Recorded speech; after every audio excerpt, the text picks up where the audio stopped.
Okay. Thank you for that very nice introduction. And what I will talk about is the kind of thinking aloud about programs and risks. And I'm very much interested in what a lot of people call the knowledge society. And this is partly because I grew up in an industrial society. This is kind of metaphors, societal formation, industrial society, knowledge society, but they are very, very different concerning childhood. I remember when I was a teenager in this industrial town, most of my friends, very, very few went to university. Most of my friends, and even the very rough guys, they had no conduct disorder. They were simply the rough guys. And when you turn 18, you got a job in the industry, whether you wanted or not, because you were 18. And when you were 22, 23, you were married. So you were kind of, as they say in sociology from the 70s, to be a teenager was waiting to become an adult. No, it's no longer a process of waiting. It's a process of kind of achieving. I mean, when did we start to talk about dropouts? I mean, school dropouts. When I was a teenager, the idea of school dropout. In Norway in 1960, about 10% of the young population went to kind of high school. I had a student saying that the dropout rate was 90%. But you don't have a dropout rate of 90%. I mean, if you have a 90% dropout, it means that you don't have that kind of educational society. I think we started to talk about dropout in the late 70s. Because in the late 70s, we have the first changes coming from this industrial society and into the knowledge society, and the educational institution got a completely new position. We got a lot of new concepts. I mean, in psychology, we start to talk about locus of control, self-control. These are the concepts of the educational society. Locus, I mean, it's about controlling yourself, it's about school achievement. If you have a kind of conduct disorder is also a lot of the modern concept of disorders. They are concepts of the knowledge economy and knowledge society. What do you call it again in English? ADHD, And if you have an ADHD 100 years ago, I mean, it was there not as a diagnosis, but as a kind of biology. But of course, it was not a problem. If you lived in Norway 1,000 years ago, if you have extreme conduct disorder, if you lack completely the so-called impulse control, you will be a perfect Viking. Because they were looking for that kind of young guys. If you have that kind of lack of control, no, you have a problem because you live in the educational society. So I will argue then that in the knowledge economy and the knowledge society, we have to look at programs, not as something special for special children, but as something that are integrated into the policies of the knowledge society. Because the industrial society produces, as I said, this strong mechanism for integration. And the knowledge society creates a lot of opportunities, but the weaker mechanism of social inclusion. You have to achieve to become an adult. It's not something you become. You cannot just sit there and wait and all of a sudden you're married. When I was 18, that was the case. A lot of the boys, I mean, you simply turned 21 and there was a young girl and she was very interested in becoming a housewife. And all of a sudden you were married. Girls are no longer interested in becoming a housewife. So you see, one dimension of this educational society is the gender educational revolution, which changed role patterns and everything. So you have stronger requirements for agency, for capacity for action, and of course for skills. And you have increased vulnerability and risks. So social action programs are then, as I say here, they are important factors in developing policies. So programs are tools for integrations. And it's interesting if you're interested in the PISA studies. The only country that do very well in Europe in the PISA studies, that is Finland. It's the Asia, the China, Korea, and so on, and Finland. And what is very interesting with the Finnish educational system, well, there's a lot of aspects with the Finnish educational system, but concerning special education, I can't exactly remember the figure, but quite a lot of Finnish children are, for a period, they are kind of exposed to special education. Because they regard special education as something that a lot of children needs for a period. You don't have a diagnosis. You don't have to have a diagnosis. If you are kind of defined by your teacher on the school, okay, for a period you have special needs.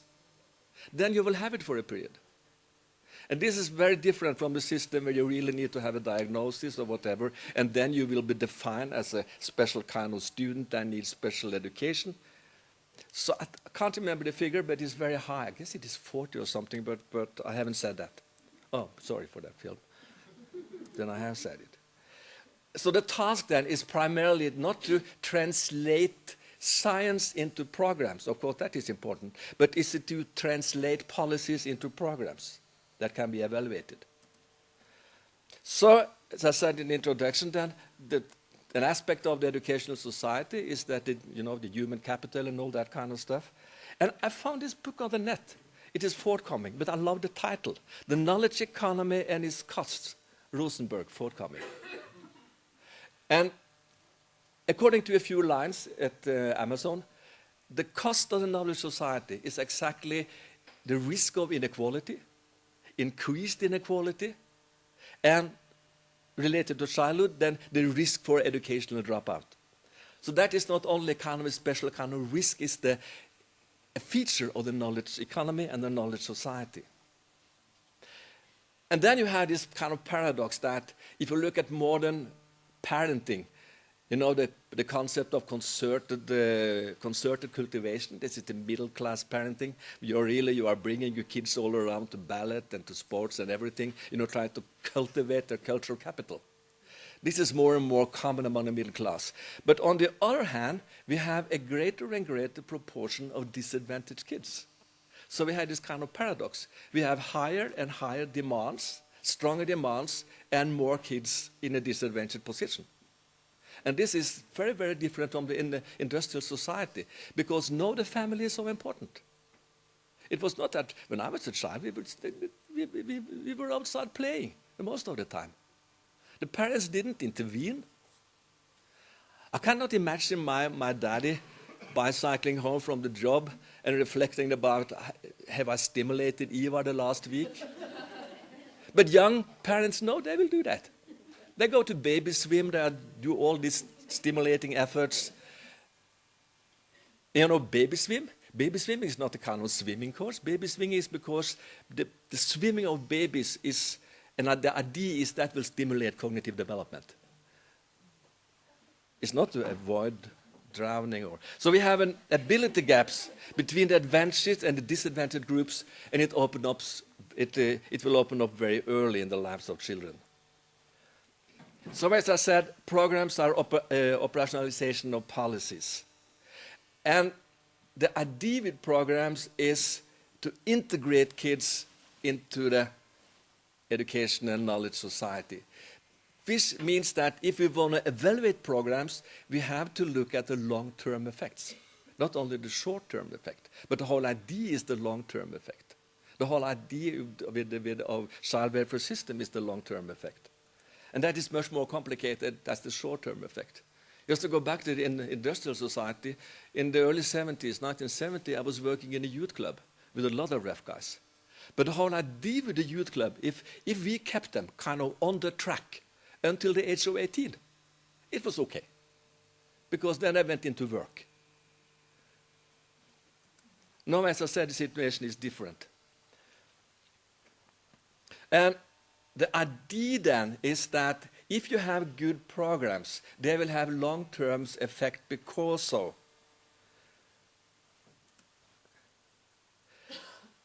And we have a lot of theories about this. We know that good preschools, they will have some effect on kids that will, because of a lot of other things, will have a long-term effect. That is, we hope they will have a long-term effect, and this is what we have to evaluate. You know the James Heckman? Yeah, economist, and his idea of the multiplier effect. And the multiplier effect is simply if you intervene early, this will have an effect that will kind of integrate kids into positive spirals of development. But behind this multiplier effect is a theory of a kind of life cycle dynamics.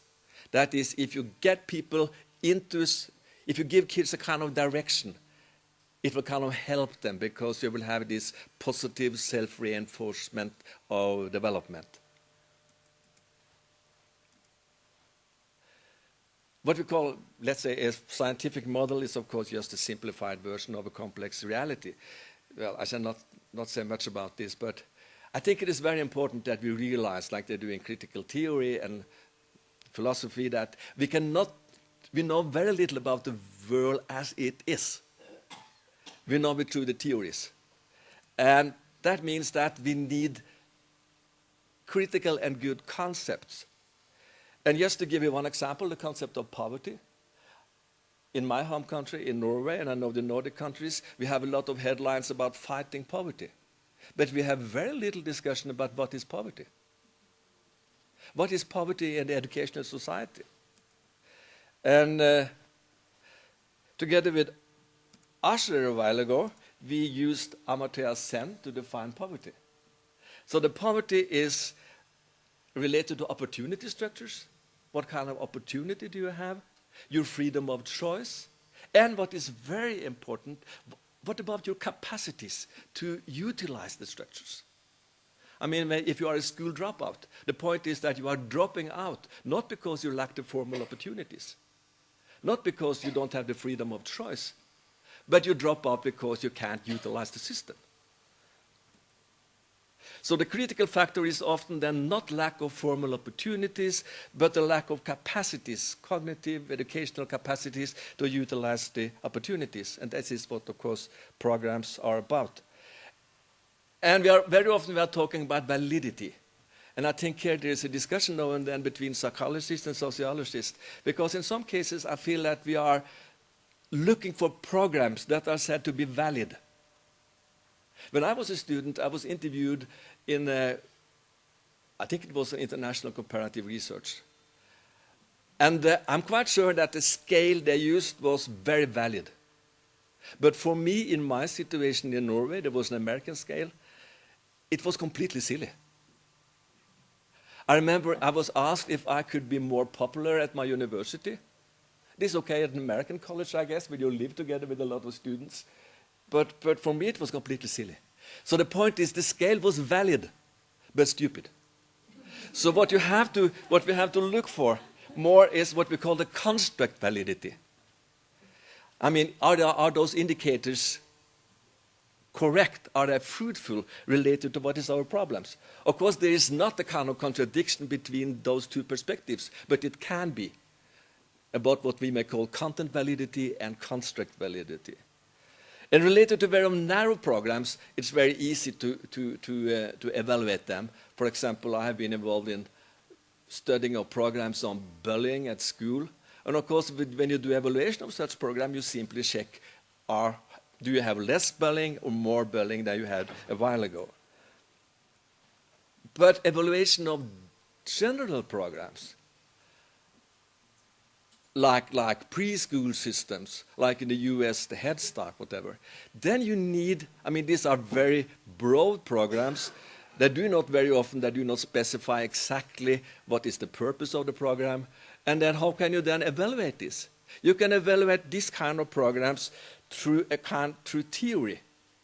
You say, okay, if this is a program that is really working, it is because of our theories about development and so on, we will suppose it to have this or that effects. And then we can find or construct the dimensions. And we can check for the effects. So even if most of the people or the young people working in preschool system in Scandinavia, they are not thinking about evaluation and long-term effects. But it's possible to check out later the evaluation and the long-term effects.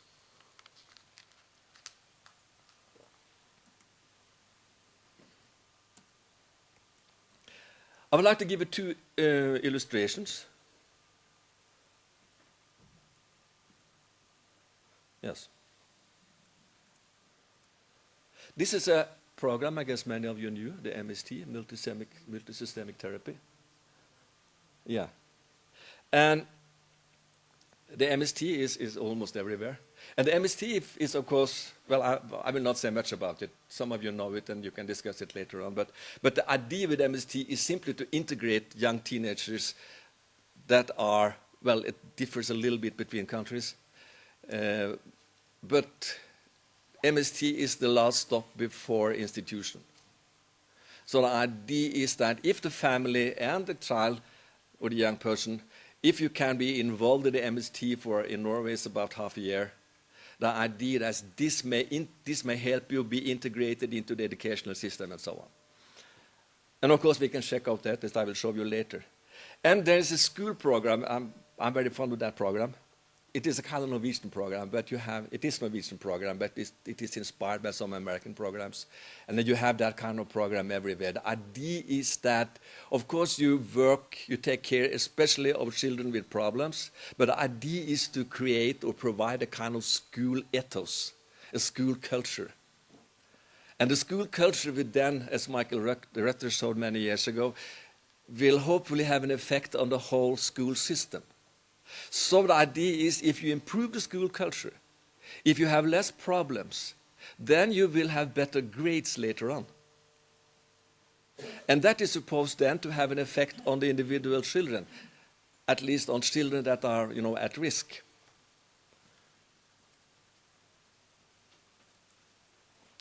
And I'm not quite sure about Israel, but in the Nordic countries, we have all the population statistics on registers, which means that everybody is on the register, which means that when you combine registers, you can follow, groups of people through the life. There is no attrition problem. We don't lose anybody. We don't. You do. We don't. You don't. We do. We can. You lose or not? We have some of the data, but we cannot use it very easily. Uh-huh. You mean for technical reasons or political reasons or? Many reasons. Yes. Now, in the Nordic countries, if you want to work with that kind of data, it's a lot of procedures, and you have to apply to a lot of different institutions and so on. But when you get the data, it's quite fantastic because you can follow young people. What you need is the categories. It so happens that we have all the young people that have been involved in MST are in the system. I will not present you any data now because we don't have it. It's not finalized yet. But for example, I know we see that MST children and children that have been in institutions, they are different. Children who live in institutionalized children, they have often, in fact, less problems. But the family have more problems. If you look at the MST, the family can have quite a lot of resources. But the kid has a lot of behavioral problems. But when we looked at these children when they were 20, and they had contact with MST when they were 12 to 14, I think only 10% had finalized high school. We hope it will be a little bit higher now. But still they are a little bit too young. That is the problem when you start with a project like this. I mean, you have to wait and wait.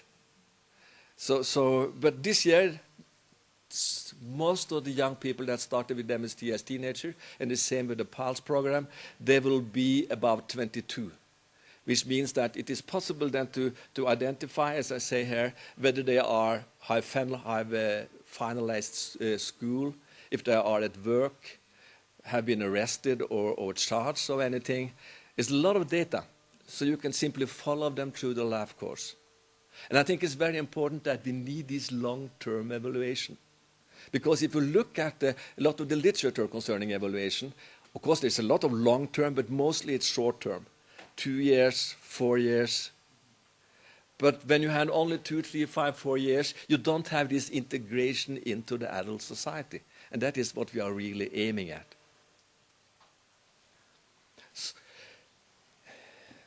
Of course, I mean, the golden standard is that you have 2 groups, and by random, one is assigned that kind of therapy, the other one is assigned that kind of group.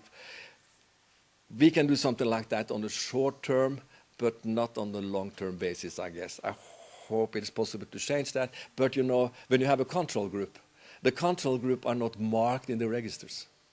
Because what is in the official public register is if you are treated for this or that. We are not able to kind of identify control groups, so then we are back to the treason problem. But the idea then is that you can match groups. So what we are doing now is that we are matching groups from the MST and other programs with groups that are as similar as possible. Or we can matching groups that are into different kind of treatments.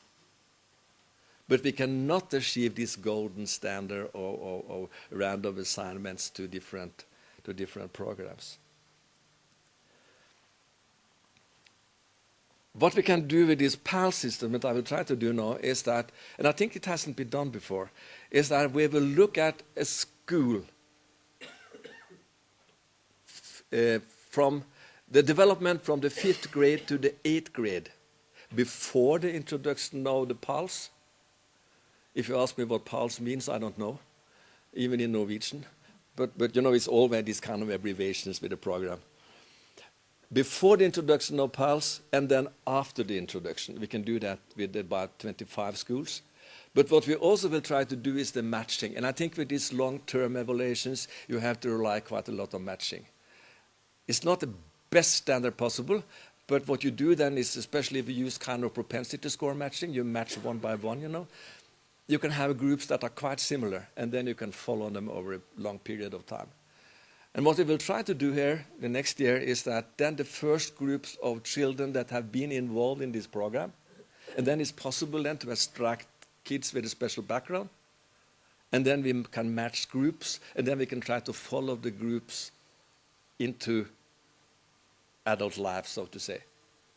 Because as I say, I mean, the basic perspective here is, will the programs help them to achieve a kind of adult position, which means at least employment.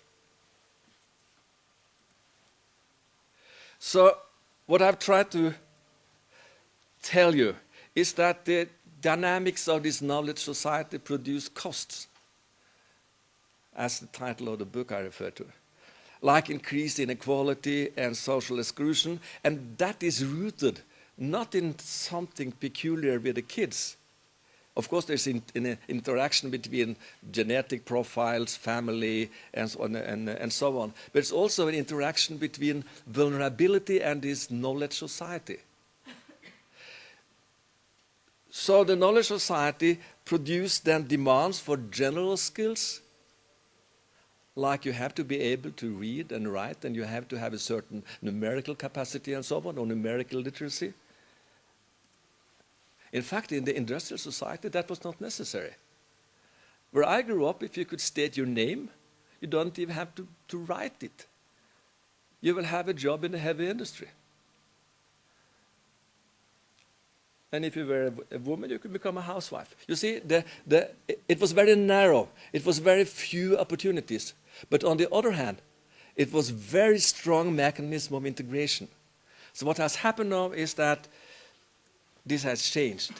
And I'm quoting here from one of the G8 meetings that,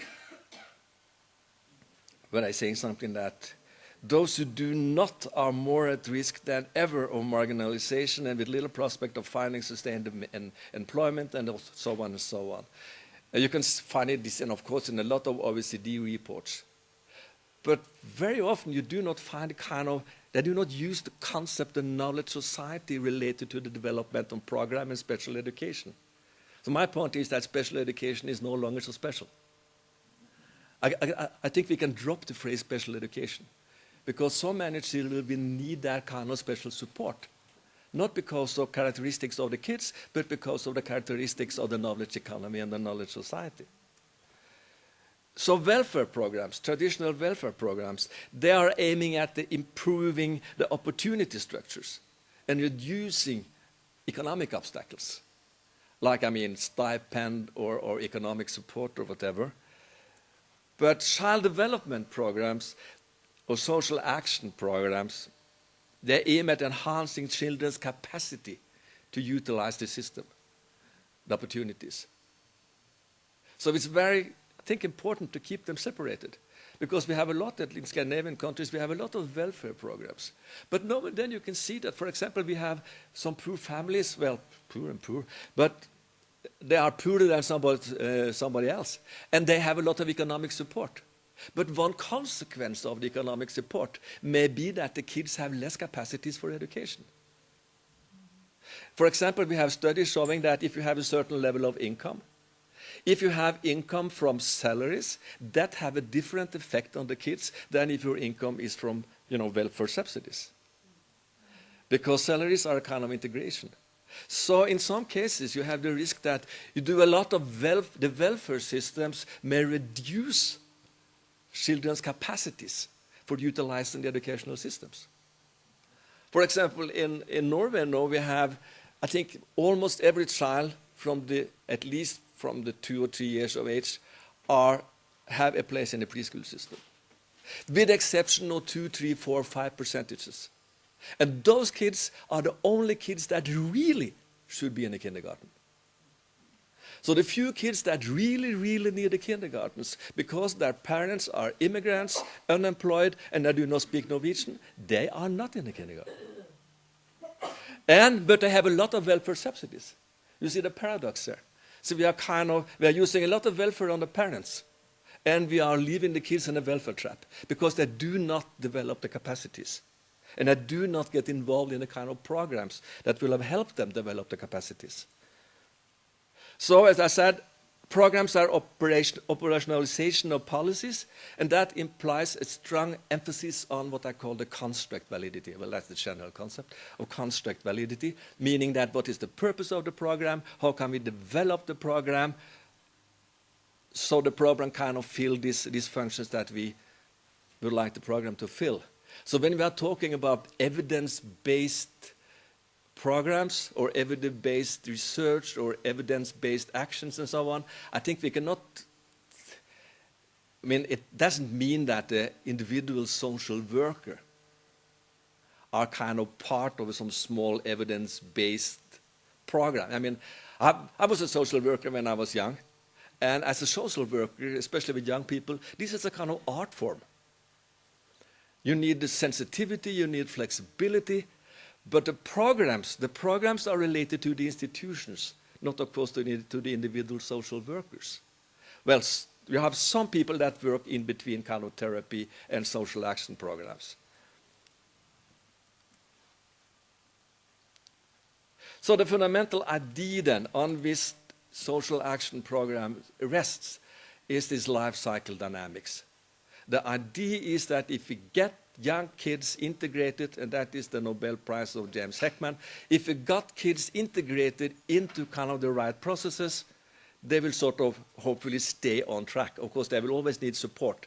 But the idea is that you have this multiplier effect, positive multiplier effect. Of course, you have risk multiplier effects.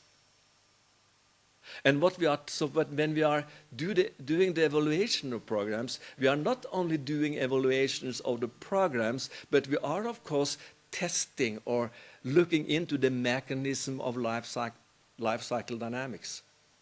So when James Heckman said that you have to invest among the younger kids, of course, he based this on the idea that if you really do something for the youngest kids, the life cycle dynamics, if you integrate people into the institutional tracks, that will kind of take care of the development. As I say, this is, I think, is a quote from Heckman, that skill begets skill, motivation begets motivation. We all know that. Everybody who has touched social work, who have kids, know that skill begets skills and motivation begets motivation. And what is even more important is that skills produce motivations, and motivation produce skills. So the whole idea of the program, and especially then when we're thinking about this knowledge society, is to get kids integrated into these kind of processes. And that was the last slide. And that was 30 minutes, fantastic. Thank you.